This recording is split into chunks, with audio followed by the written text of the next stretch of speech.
Good morning. It's time for another garden check. Pardon the dog hair. I started the potato harvest yesterday and then I pooped out. I'm still pretty sore, but hopefully I will get to those two and then decide whether or not I'm going to harvest this one. I really want to replant again so that I can have another harvest before winter really sets in. On a side note, the moles are having a frickin' heyday. The cucumbers seem to be doing really, really well. I got attacked by a yellow jacket over here when I was trying to tie up that part of the cucumber. It was not happy. Watermelon still hanging in there. I don't know about that one. Oh, look. That could be a little baby watermelon. The peas are starting to peter out. We've got a lot that I've let go ahead and dry up so that I'll have peas to plant for next year and also some to offer the community so they have peas as well. Over here on the Jurassic Park tomato bed, like I said, I'm learning my lesson way too much. There's one in there, I see it. But yeah, I can't really get too much, so that's going to be fun. And then sadly, we had this happen. Several branches on my beefsteak collapsed. I was going to cut them. I didn't have the heart to because there are blossoms down here, so I'm just gonna let it go and see what happens. Over on the pepper side of things, yeah, like I said, I'm learning my lesson. This is one tomatillo plant and she has just kind of taken over, so I don't know. She's blocking out. In here is my bell peppers, and if I fight through, I mean, you can see there are a lot of little peppers on there that are trying, but I just wonder if I should just cut that branch off. But God, I hate to do that.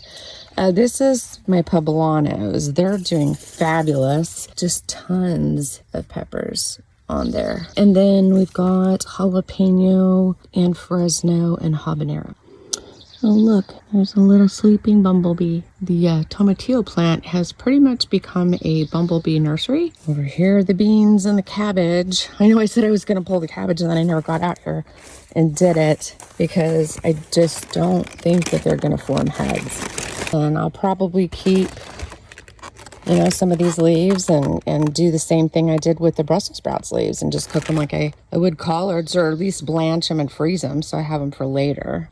As you can see, we have green beans. I already harvested a few off the 2 containers of green beans I have in the back. I was reading that you want to get them like between 4 and 6 inches, and just when you start to see the beans kind of bubble up inside, technical term, because if you let the beans get really big, then they can get tough and bitter, I guess. I need to get my butt out here and harvest, but I'm a little sore from I've been really active the last few days and my body's going, did you think you weren't chronically ill? The onions are still onioning. And then the green onions, I've been using these like crazy. I really need to let the neighborhood know, like, if you need green onions, just stop by and pull a few. Because I can't eat all those green onions, although I guess onions will overwinter. So we'll be testing that theory out too. Here is the lettuce that was so beautiful. I'm going to let this go to seed, and then I'm going to collect the seeds, because hopefully that means that they are slow bolting, and then the next lettuce that I plant won't be bolting. That one's kind of but yeah, it won't be bolting as soon as, the weather gets up to 80. Another side note, I am like super proud of myself. This is a marigold that I got the seeds, grew, and look how beautiful it looks. This is a marigold that I got from Home Depot. So Home Depot can piss off. From now on, I am going to be just growing my own marigolds. Look at the carrot, yay! I'm still trying to decide if I'm going to harvest these and pickle or can them, so we have cooked carrots, just to pull out for dinner, so that I can replant more carrots for winter and then let those overwinter and just pick them as I need them. Now on to the backyard. Let's check out what's happening out here. I still haven't planted my lavender. I'm horrible. Raspberries, I think I need to repot her because she is just like crammed in there. But it's too much to do when a body that doesn't want to cooperate sucks. Look, the cilantro, some little seeds. I'm so excited. I'm just waiting for this to dry like my peas out front. And then I will have cilantro seeds as well. Underneath, pardon me, ma'am.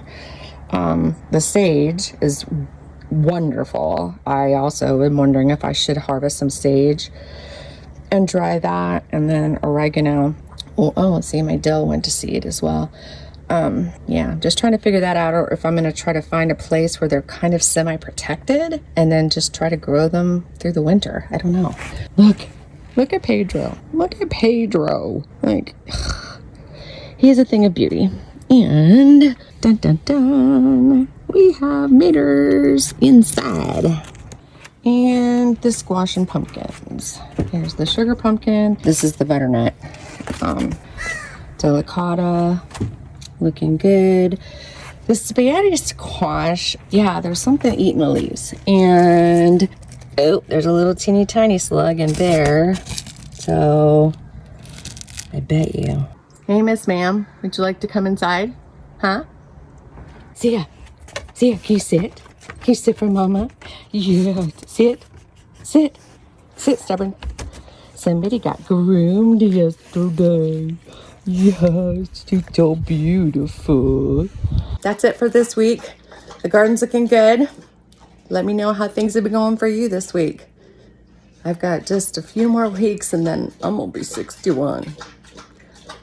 Thanks for adding that. I really appreciate that. Have a great week.